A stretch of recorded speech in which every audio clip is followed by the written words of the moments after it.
Myanmar rethinks education bill after rare protest march. Myanmar's government has agreed to hold talks with students over an education bill, following a rare protest march. The students, who began marching from Mandalay to Yangon last week, say the bill curbs academic freedom and increases central control. They plan to continue marching until February 1, the date of the talks. The BBC's Jonah in Yangon says 5 years ago the government would have had the students arrested rather than agree to hold talks with them. The military ruled Myanmar, also known as Burma, for decades, until the generals announced a transition in 2010 and handed power to a largely civilian government. Undemocratic law. The students were invited to meet ministers in the capital, Nay Pyi Taw, and agreed to meet again next week for negotiations on how to amend the bill.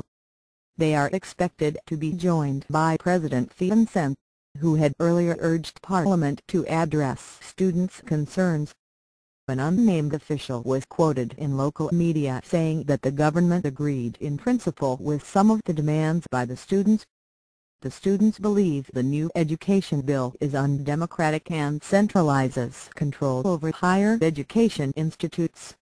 They have called for greater freedom in universities, the freedom to set up student and teacher unions, more government spending on education, and more say in education policies and laws.